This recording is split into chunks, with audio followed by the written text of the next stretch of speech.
Are you the sort of person who likes to learn from others?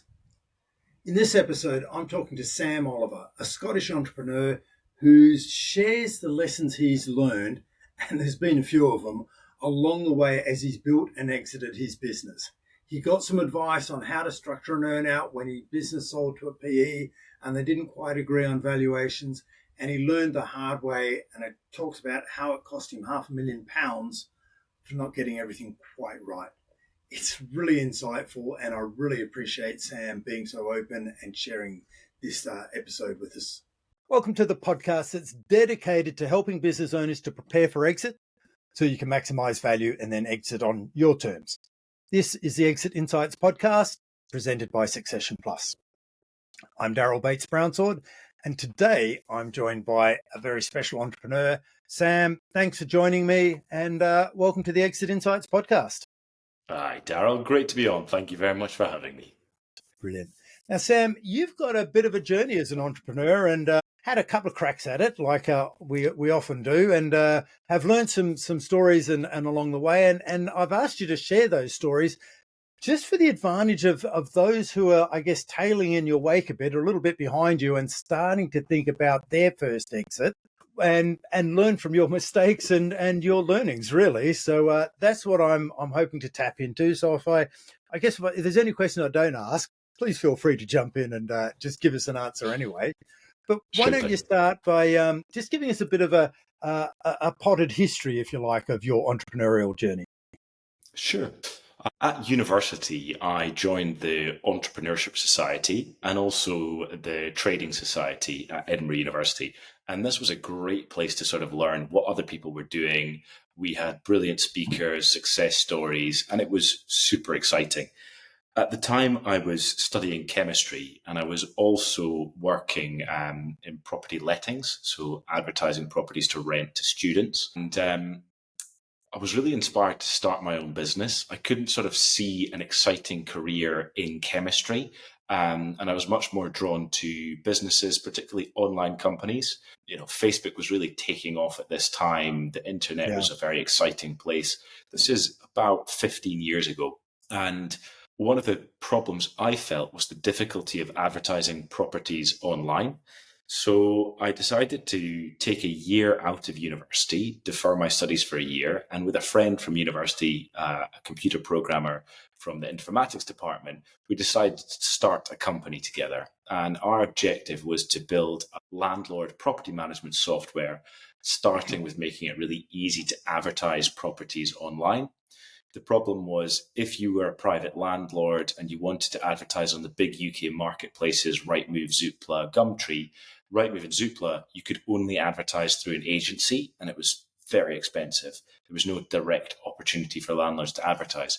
So we registered as an online letting agency, and then we built a really cool piece of software that a landlord could use their iPhone, take photos, upload the property advert to us, pay us £50, and we would then syndicate that advert across all the platforms, post it all for them, and we would take all of the viewing inquiries, the phone calls and the emails, and automatically route them back to that landlord. And that business went really well. We actually were supported by Richard Branson. So he put money in through Virgin Media Pioneers. We won the Pitch Award, which was a £50,000 award. And we bootstrapped that business. We were based in Scotland, and there wasn't at that time a very strong tech ecosystem in Scotland. What ended up happening with that company was we had a competitor in London, a company called Rentify, and they raised £12 million VC funding from Balderton Capital. And they took our exact proposition of these adverts for landlords, and they just gave them away for free. And we were like a bootstrapped company. We had a very little amount of funding, and we couldn't compete with this sort of massive free marketing spend. So we ended up shutting down that company after 3 years, which was a blessing in disguise, because one of the issues that I learned from that company was the market sizing was very small. So the number of landlords in the UK that are actually hands-on, it's about 2 million landlords in the UK, of which 90% only own one property. So it's a tiny market, of which the million more active landlords, most of them are using letting agencies. and Okay. most of them are 50 to 60 years old. So our potential market for people who wanted to use the service is actually very, very, very small. So it was hard to build like a big profitable business there. So that was my first company from start to closure. So But before you take that further, Sam, let me yeah, just tap in, if you like. There's a couple of things I'd just like to. Firstly, I'm super impressed that the entrepreneurship training at university was on the money and actually inspired you. I did some a long time ago, and it was just straight over. It was all very corporate and sort of missed the mark. But the thing that I really want to ask about is, after 3 years, you took the decision to close down the business. Like, how hard was that to do? Like, you mentioned it almost in passing, but at the time, to actually close down a business, yeah, you're getting a lot of competition. But how hard was that to actually make that decision at it's the really time? hard because we put so much love and energy into that. And the Yeah, product that we built was like, it was beautiful. It worked really well. It was really well engineered. It was cutting edge. And it was a real VHS and Betamax lesson of it doesn't really, in business, it doesn't really matter if you've got a beautiful product. All that really matters is the commercials and the true. ability to sell and the market. And it was a hard lesson. Like, I kind of wish we'd maybe not persevered for 3 years and we'd shut it sooner. But it also, that experience then led me into consulting. So some of the people I'd met through the entrepreneurial events, like CEOs of large companies, sort of said, you know what, we love the innovation that you have. We want you to come into, so for example, I worked at Yale.com, Yellow Pages, which at the time I think was 7,000 people. And I worked with the C-suite on their digital innovation plan. So it gave me this Wow. leapfrog of that 3 hard years of experience, got me into consulting. And I learned in my early 20s that, you know, you could make a good amount of money in consulting, but really core to the Exits podcast is the problem with consulting is you're not building any equity. You're limited by your time, and there is a limit to what people will pay you per hour on retainer. And Yep. that's difficult to scale up. So I kind of learned another lesson quickly, which was a really interesting lesson to learn of. And it massively boosted my self-confidence of, wow, I can make like £15,000 a month income consulting. And age 24, making that much money, it was like, wow, this is incredible. This is awesome. My own company doing this consulting. But then the minute you stop working, it disappears and you're not really building anything. And I guess like the book Think and Grow Rich and The Richest Man in Babylon, they really got me thinking, and Rich Dad Poor Dad, they really got me thinking about assets and wanting to be able to build technology and software that while I'm fast asleep is still out working and delivering value. And that was kind of what inspired me to get back into running a company with the real objective of building something that is valuable, that is helping people, and learning from the lessons of the last company of going, actually, rather than selling to landlords, which was really a B2C market, very hard to find these Yep. landlords. Let's do a B2B product. So let's sell to letting agents because you can find an entire list of them on Rightmove. And what we did in London, because I'd moved to London at that point, was we literally knocked on the doors and went in to pitch them and speak to them. So it pivoted me to B2B. Yeah. Well, look, to learn those lessons so young is gold. Yeah. Selling a product, selling a solution rather than time, because time is a definite commodity. You only have so much, and as much as consultants are out there trying to sell and position value-based pricing, you can duck and weave and have all the best stories, and you absolutely nailed it.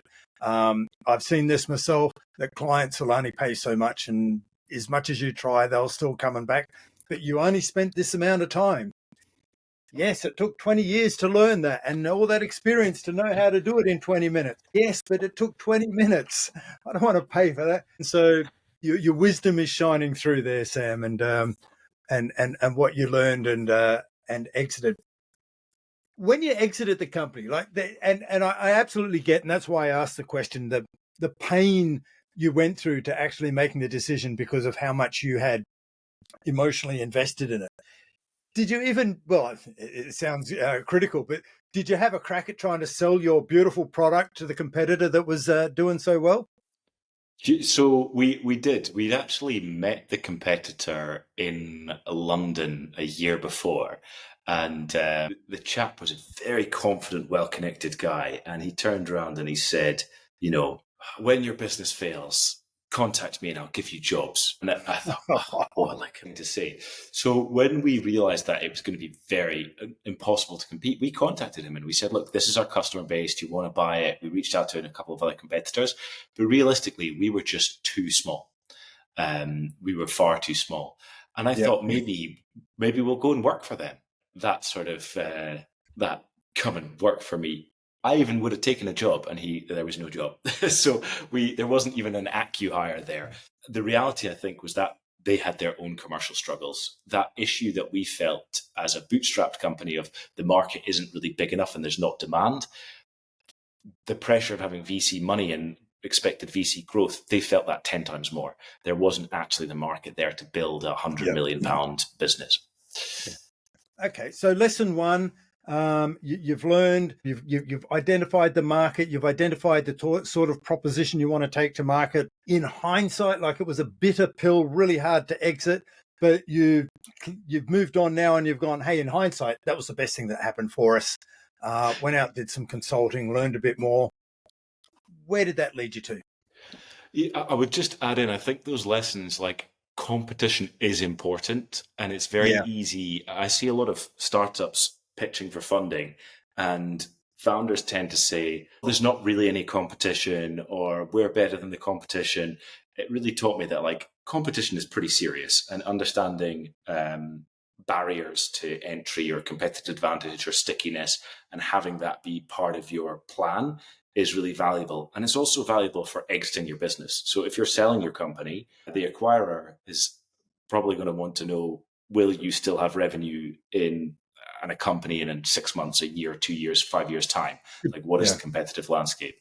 I also think that, we learned that market sizing is important. And really the product that we built solved a problem that I had with my job.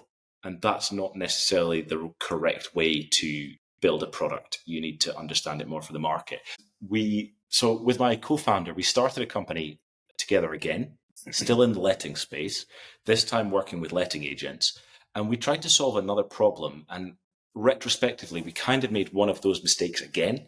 So we thought, let's not build a problem for ourselves. Let's not build a solution for a problem we have ourselves. Let's try and pick a bigger problem. And the problem that we identified was if you go onto Rightmove and you inquire to view a property that's available to let, you send in your email and half the time you never get a reply at all. So we thought, gosh, this is a terrible consumer experience. You're inquiring to view this property and they're just never getting back to you. Let's build a tool that replies to the email with a calendar availability, so like Calendly for letting agents, and make it really easy for them to book in the viewings. So we raised angel funding. We pitched the idea, raised angel funding. We built a version 1 of the product, which took a long time and a lot of money. And then we went to try and sell it. And we learned that there's a difference between a problem and a problem. So yes, this was annoying for a consumer, but the consumer is not the one that we were trying to get to pay for the solution. We were trying to get the letting agent to pay for a solution. And it was a problem they didn't really feel because the letting agent gets paid by the landlord to let the property. If they have 10 people that want to rent the property and they only respond to 5, the other 5 don't matter. It's not going to make them any more or less money if they respond to all 5. So that business, we had to pivot. We spent the investor money and we built the product and we had 4 or 5 customers, tiny customers. And we made that same mistake again of not really understanding the problem. And we kind of got lucky here in that we pitched to a bigger company and they really bought into the idea at a C-suite level. And they sent us off to one of their busiest offices to meet the branch manager. And this is where we hit gold in terms of product market fit. The branch manager was like, Sam, I don't care about lettings inquiries and I don't care about booking viewings online. But if you could email everyone that wants to buy one of my properties and ask them if they have a house to sell and help me find more people that want to sell their houses, that is wildly valuable to me. Because for them, that's new business, and someone selling a house could make them £5,000-10,000 in fees. So if I could provide a service that helped them win new business, they were interested. So we pivoted the entire company to doing exactly that. We moved from lettings, which was where I had experience, to sales, where I had no experience. And we focused on not trying to help the consumer book in a viewing, but asking the consumer, okay, you want to view this property that's for sale with Knight Frank, but do you have a property to sell? And if you have a property to sell, where is it? And then we took that new business opportunity and we emailed it to the Knight Frank office that covered that area, and they started to make a lot of money from those leads. So that's kind of where we ended up with the new company. That's really interesting. And I've just taken note there as you're talking and just going right at the very beginning. It's that classic, isn't it? Just because there's a hole in the market doesn't mean there's a market in the hole. And then you went and did some research and good luck and good fortune and good management all tied into one. The harder you work, the luckier you get type of thing. You got to the point where someone on the ground with the problem said, hey, Sam, this is the real problem. Like, yeah, that's a problem over there, but no one wants to solve that problem. No one's prepared to spend any money on it. But this is a real problem for us. And here's the value to us if that problem is solved. And you're going, oh, gold. So, but yeah, you only get that when you sniff around and you wear out some shoe leather and ask the right questions. I think a lesson there was when we started wearing out that shoe leather, we weren't doing a good job of asking the right questions. We were going in quite arrogantly saying, or at least thinking, you're really shit. The fact that you ignore half your customers' emails, you are shit, and you have no idea about technology. We're really smart. Let us give you this amazing technology. It's going to be a game changer. So we went in pitching and selling hard, trying to convince them that, convince the Eskimos that they needed to buy refrigerators. And they didn't need to. And I think it was probably... My beer's already cold. Yeah, exactly. And I think it was a case that if we had gone in with a more humble listening approach, we would have gotten to where we eventually got to through like banging our heads against the wall. Eventually, we were like, maybe we should use the door. And then there's a great book about that called The Mum Test. I think it's Rob Fitzpatrick, which is all about teaching you as a business founder how to ask the right questions and how to find the signal and noise and feedback to find that product market fit. But that was then what we went on to build a business around, was doing that one thing for UK estate agents very, very well. And we that was our USP niche, and we just sold that. Yeah. Okay.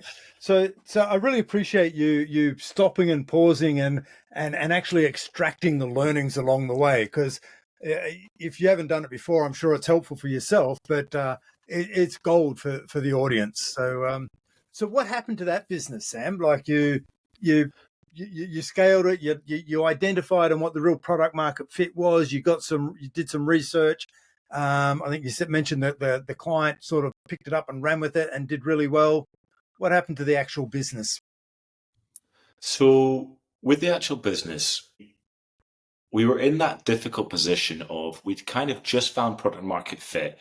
We'd pretty much spent all of the first round of investment money. So we decided to raise another round of investment, and we got lucky once again, when opportunity meets preparation. And we managed to get an angel investor who had been the commercial director of Zoopla to come into the business. And he got it. He saw that we had product market fit, that we had revenue, that the product was working. And he just opened doors. Like you were saying, 20 years career to add value. His value was that he knew absolutely everyone in the industry and he could get us in front of them, to the extent of, he got on a train with me, took me to the largest estate agent in the UK, got me into the boardroom with the CEO, and got me like an hour and a half to pitch to the CEO what we were doing. He also did a fantastic job of mentoring me. So that sort of arrogance of thinking we knew best was probably something I still had in the early days. And he really helped me sort of taper down some of my enthusiasm of being like, oh my God, why is the client doing such a stupid thing? And made me empathize with like the fact that they're busy with 1,001 problems. What we're selling isn't their number one priority. And he really taught me how to sell. As a result, we scaled. We signed up, Winkworth, Belvoir PLC, Knight Frank, LSL PLC, Connell's Countrywide. And we just kept our heads down and really worked on sales. A lot of train trips around the country. This is pre-COVID.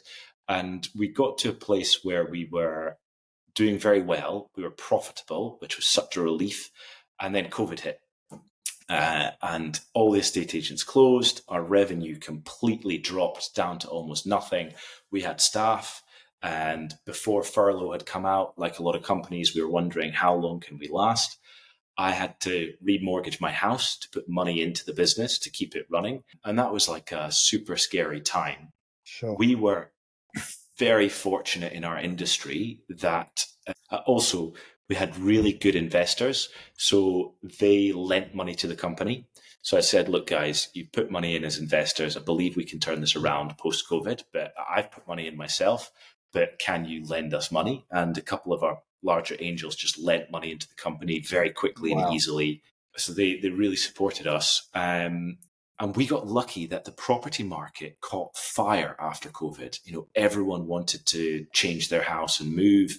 And estate agents did super well. They had massive marketing budgets, and we just picked up where we left off, exceeded where we had been from a profitability standpoint. It was also an interesting time economically where borrowing money has been cheap for a long time. A lot of companies were growing, they had cheap money, and the way that they wanted to grow quickly was through mergers and acquisitions.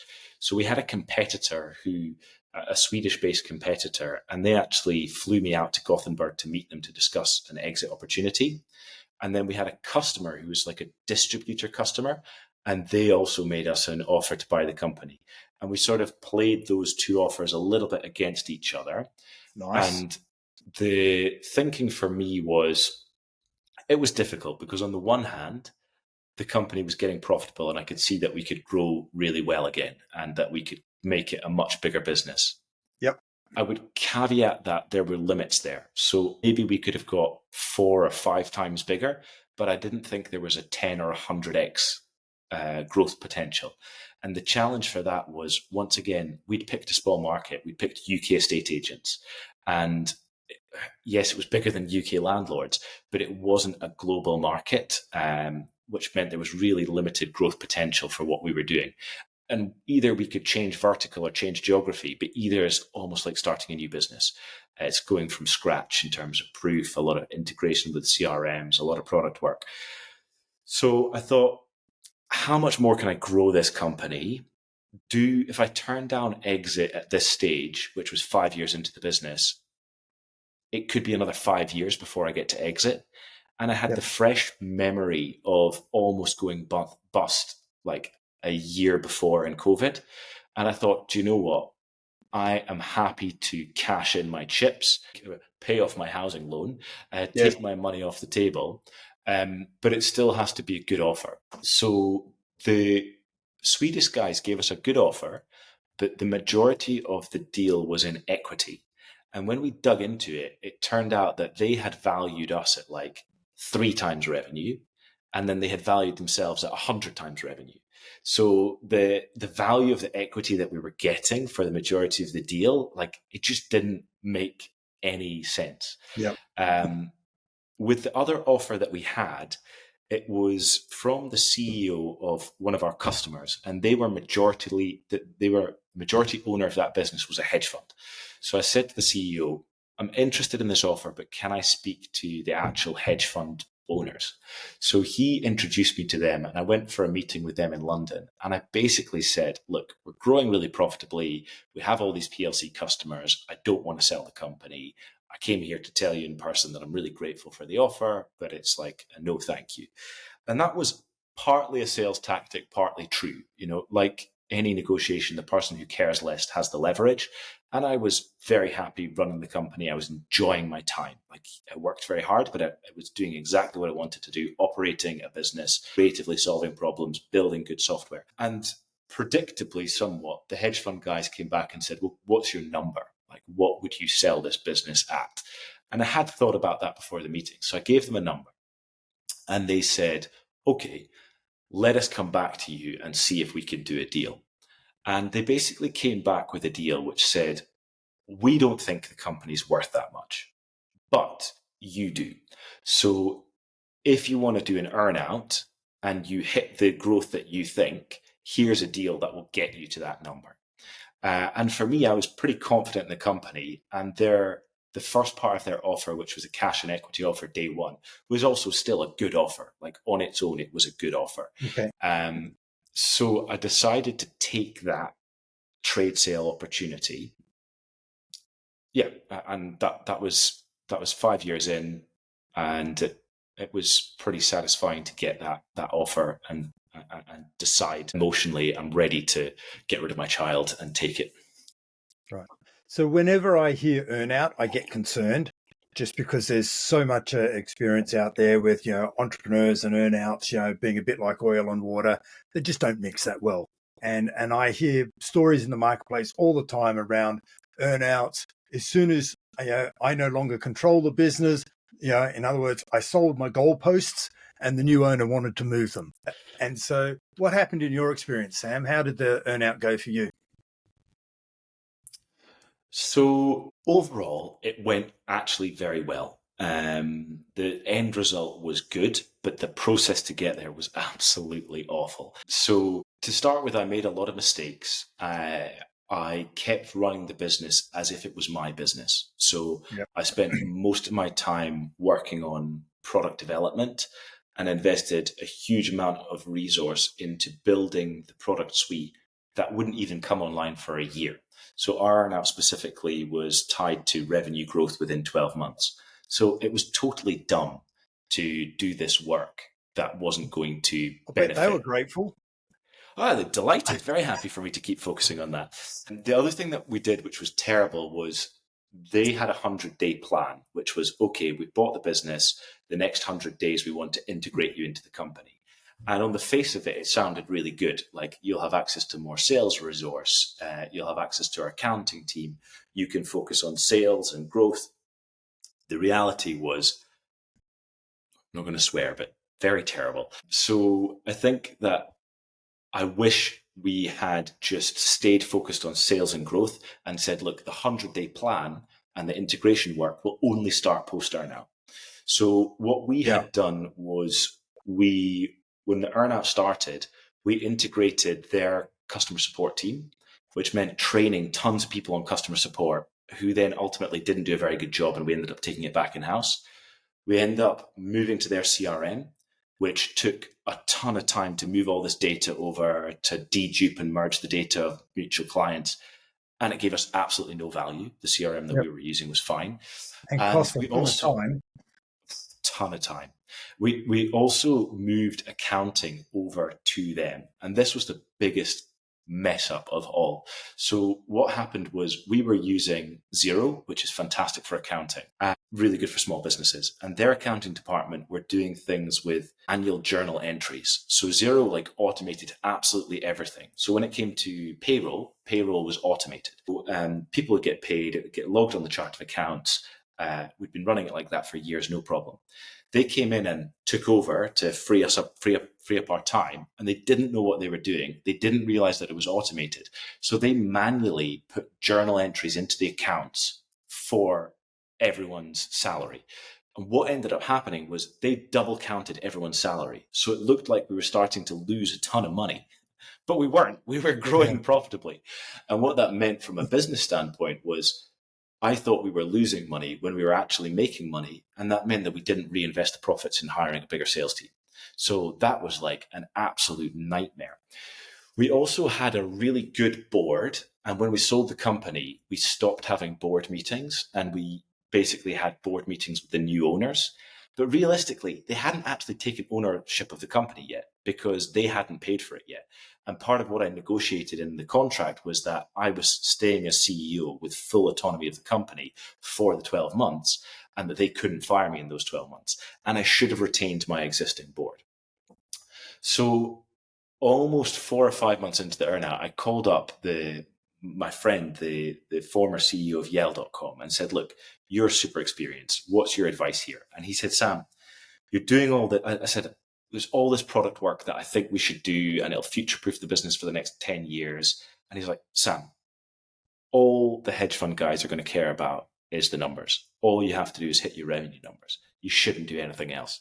So then I stopped going to any product meetings. And had I been really ruthless, I could have fired our very expensive software development team and put that money into sales resources, and it would have been way better for our shareholders. When we were negotiating the earnout contract, one of our investors had the exact experience you mentioned of an earnout going horribly wrong. So he said, do two things. Put the IP in escrow until the payment's made, and also put in a clause that the earnout will be calculated at the end of every month as if it was the final month. And that way, by the time you get to the end of the year, you'll have done the process of calculating the earnout 12 times, you'll have got over any disagreements, and you'll know exactly what's what. So his first piece of advice I didn't take because I was impatient to get the contract over the line, and I didn't want to put this escrow piece in place. I thought it might blow up the deal. But I didn't ever bother to even ask the other side. So I should have pushed for it and seen if I could have got it, because it would have got us a lot of leverage later on.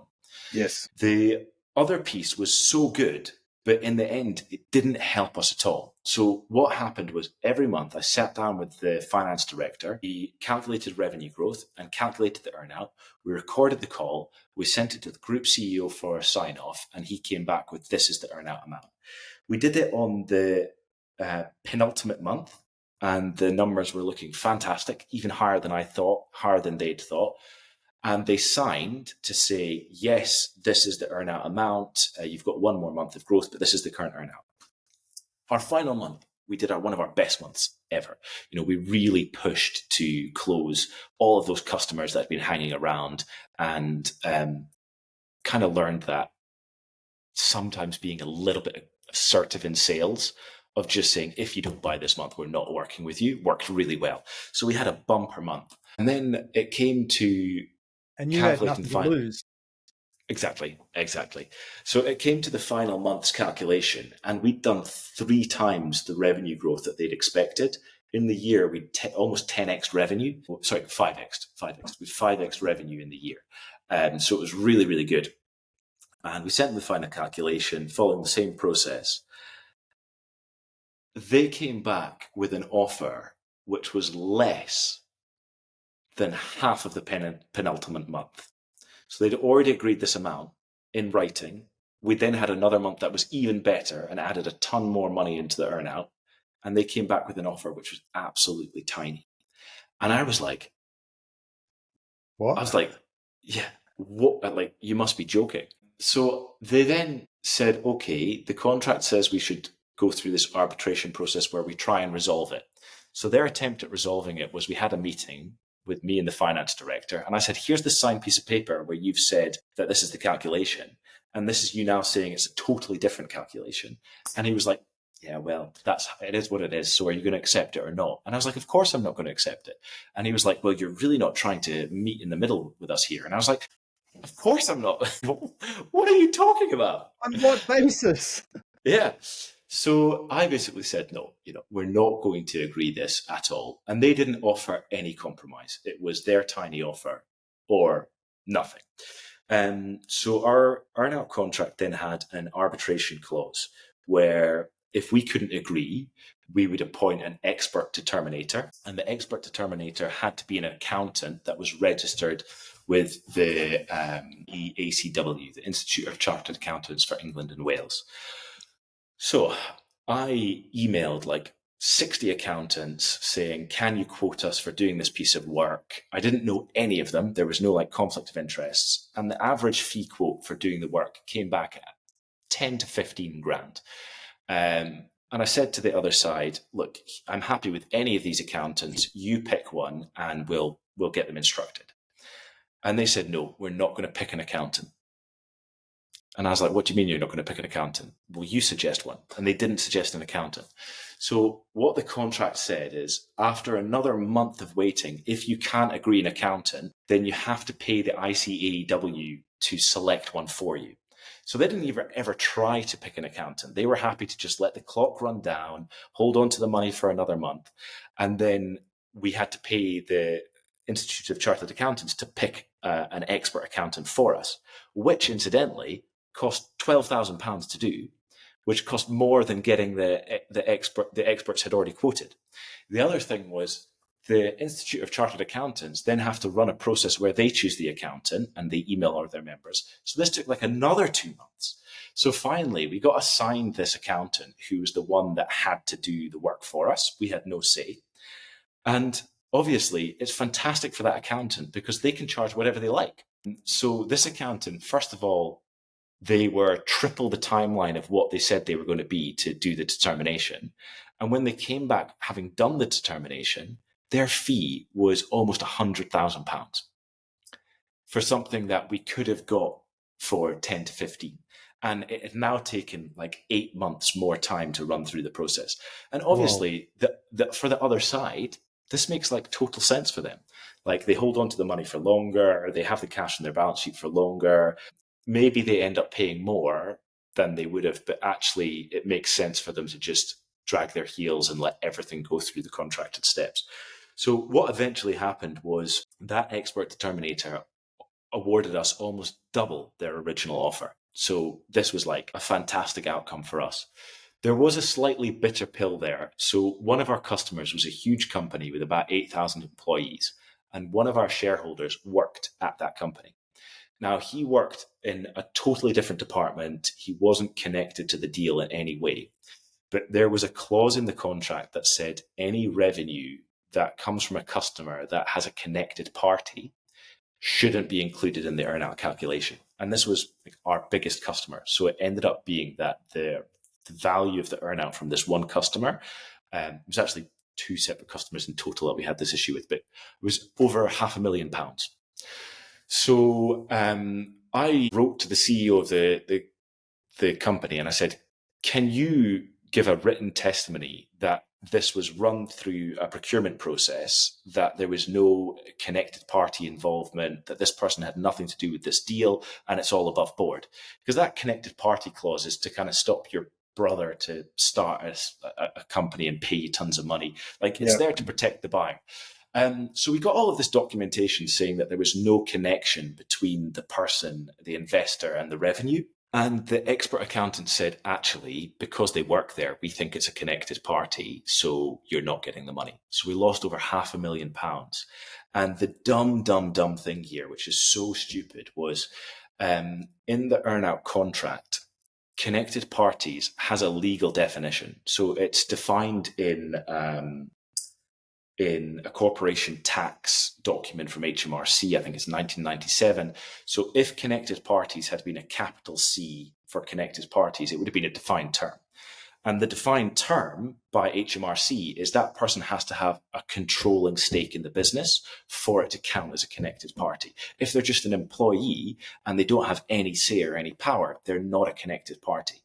But because our contract didn't have capital C, it meant that the expert accountant could choose whatever definition he wanted. And even though we sent them HMRC's definition of connected party, he said, I don't want any risk that the other side are going to sue me for choosing HMRC's definition, because they could say that's not how it's defined in the contract. So it was a very painful lesson to lose £500,000 on a capitalization of a contract clause, of a term in a contract. Whoa. So what are we pulling out of this, Sam, is that you went to your best endeavor to protect and cover your butt by going, here's the earnout agreement, and you mapped it and you got their sign off month by month by month. And, to the best intentions to go, we both have the same understanding of what will be due at the end of the period. I've done my best endeavor. And then right at the 12th hour, they've basically gone, we're just going to, we've got this contractually, we can do this. and if we can get out of it in any way, we'll do that. And they just made it really hard for you, by the sounds of it, really, really hard to get what was rightfully owed. Yeah. So I mean, it's important to state technically they were right. Like there was a contract, and what was rightfully owed by the letter of the contract, a third party expert determined that they were right for that 500,000. We still got double what they originally tried to pay us, but we didn't get what we felt was fair. I think it comes down to the spirit of a contract against the letter, and in particular, that revenue that was disqualified had every single month been agreed in writing from that customer, which was another reason that I was surprised that the expert accountant had not included that revenue, because I showed them documentation of their financial director saying, yes, this revenue is included. So for me, it was like, how can I have an email from the buyer saying the revenue is included, and then the expert accountant turns around and says the revenue is not included?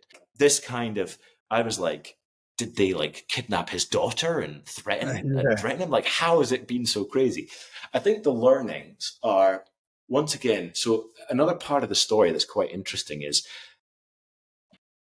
so in the contract, there was this time period where we could negotiate the earnout payment.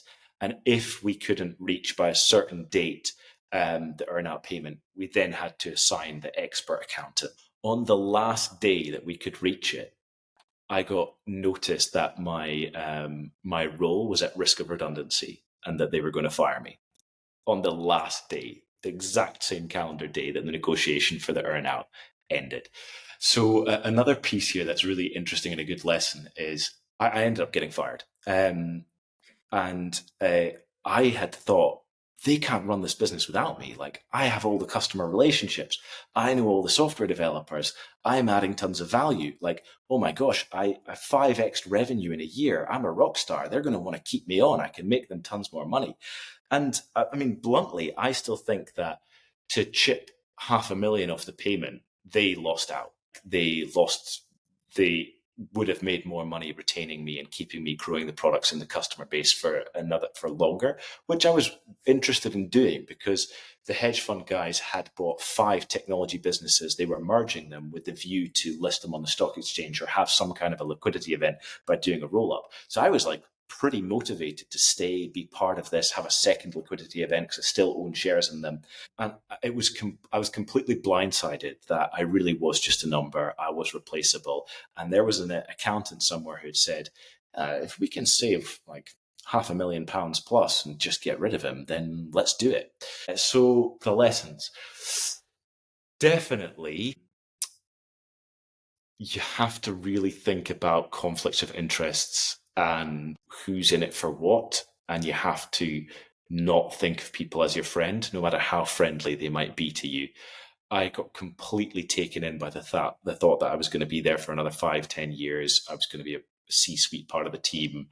I bought into the vision, and I was naive, and I wasn't assertive enough on making money. So, for example, that accounting issue that we had at the end of the year, we ended up, when the 12 months ran out, we actually had over £100,000 of unspent marketing budget, which is crazy. Because I could have hired 2 really good salespeople for that, increased sales. I could have done advertising campaigns. I was nowhere near as assertive as I should have been on just really driving it. So there was a lot of learning lessons in just focus on revenue. And I think look at maintaining leverage. So that point about putting the IP in escrow, yes, maybe they would have been more hesitant to try and chip us down on a price if there was a risk that, you know, the product gets turned off. Like maybe it would have been like, look, it's just not worth it from a risk perspective. Definitely, had we pushed the 100-day plan back, they couldn't have run the business without me for another 3 months. And it would have been much harder for them to go, you know, take our terrible offer or we're firing you. So I think maintaining that leverage, the biggest lesson I learned is never give a leverage away without something significant in return for that leverage. Like there's a key point there. And, you know, as you say, no one's your friend. It is a commercial deal. No one's going to look after you. You've got to look after yourself. You've got to be assertive. And it sounds like, Sam, you've been extracting the learnings and the advice all the way along, and which has been really a fantastic way of doing this. How would you pull it all together? What have you started a new business? Have you got something in mind that you're doing differently this time and going, hey, look, I've learned all this over one or two businesses in the past. Here's the wisdom that's built up. What am I going to do different? Am I going to fall into line and do it like them, or am I going to protect myself so that I can stick to my preferred style and values, but somehow shelter and protect those so that they are sacred? Good questions. So I think that, yes, I have started a new business. We've recently closed £500,000 of angel funding to grow a conversational AI business. And our objective is to make it incredibly easy for companies to talk with their customers at scale, make it easy for their customers to buy from them, really solving that same problem of there's a lot of companies out there who don't reply to customers. They make it hard for customers to actually buy from them. Their websites aren't very engaging. It's difficult to ask questions. Pricing's hidden away. So looking at using conversational AI to make it really, really simple to sell.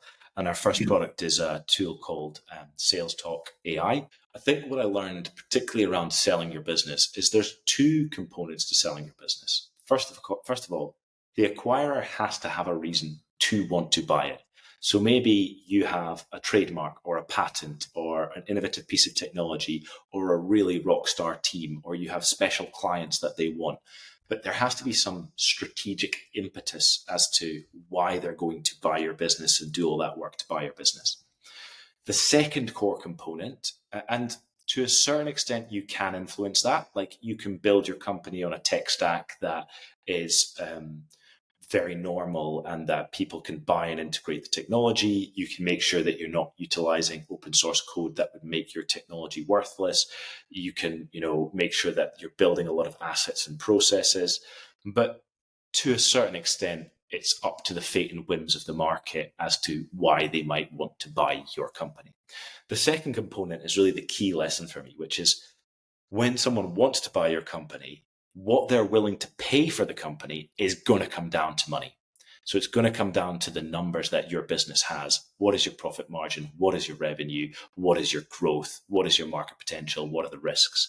So I think that for anyone who's interested in selling their business, yes, you can precipitate investment offers by courting people going out to the market. And once you've done that, or maybe before you even do that, just have to make sure you're building a really fast, high growth, profitable business that's safe and reliable, because the valuation multiple you're going to receive is going to be based on that.